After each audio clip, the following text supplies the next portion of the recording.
দিনের মাজলিসে মাহফিলে কোরআন তেলাওয়াত করার মতো সুযোগ, যে কোরআন অনুনাজ্জিলু মিনাল কোরআন মা হুয়া শিফাউর রাহমাতুল লিল মুমিনিন, বলা আছে মুমিনদের জন্য শিফা। আমরা এই পৃথিবীতে ছিলাম না, আসছি তারপরে চলে যেতে হবে। আমরা সবাই একই পথের যাত্রী। আমরা প্রথমে ছিলাম আলমে আরওয়াহ, রূহ জগতে ছিলাম।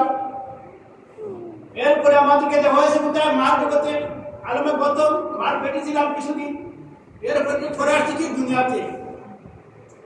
তিনটা স্থান চলে গেছে, আলমে আরওয়াহ, আলমে প্রথম, আলমে দুনিয়া, আলমে বরজখ। আলমে বরজখ আমরা সামনে অপেক্ষায় আছি। যে আলমে বরজখ থেকে, কবর জগৎ থেকে বাসার মধ্যে কেউ চলে যেতে হবে। ওয়াজা সাকরাতুল মাউত বিলহাক, এই কবর যাওয়ার আগে আপনি আমার যে জানটা বের হবে, মালিকুল মউত আসবে, তখন আপনি আমার পরিণাম পরিস্থিতি কি হবে? যখন দুনিয়ার কোনো চিকিৎসা চলবে না, যখন দুনিয়ার কোনো ডাক্তারি চলবে না, ঔষধে কাজ আসবে না, তখন কি কাজ আসবে? আল্লাহ রাসূলের মৃত্যুর সময়, ওফাতের সময় রাসূলের পাওয়াতি মাথা পর্যন্ত গ্রাম বেয়েছিল, গ্রাম বেয়ে পড়েছিল। ফাতেমা জিজ্ঞাসা করলেন, হে আমার বাবা, এত গাম পাইতেছে, এত পানি পড়তেছে আপনার শরীর থেকে, কারণটা কি? মা গো, সাকরাতুল মউত চলতেছে, আমার সেটা গাম পেয়ে যেতেছে, এত কষ্ট হইতেছে, কিন্তু তোমার বাবার চোখ বন্ধ হবে, কবরে চলে যাবো, আর কষ্ট হবে না। রাসূলের যদি এরকম কষ্ট হইলো, আপনি আমার কি অবস্থা হবে?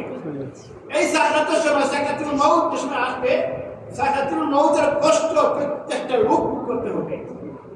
সেই সাকরাতুল আযাব থেকে বাঁচতে হলে আমাদের কি করতে হবে? দুনিয়ায় থাকা অবস্থায় আল্লাহ এবং রাসূলের বিধান মেনে চলতে হবে। এর মধ্যে কি, যখন একটা মানুষ সাকরাতুল মউত আযাব শুরু হয়, তার জান বের করা হয়, কেমন কষ্ট হয়?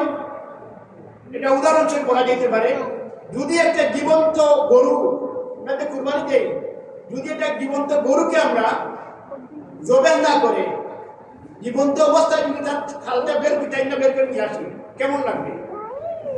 যদি এটা পাখিকে আমরা তার চামড়াকে, এই পাখির চামড়াকে যদি আমরা তুলে নিয়ে আসি জীবিত অবস্থায়, বা তারা যদি আমরা খাওয়ার মধ্যে বাজি করি, তো কেমন লাগবে?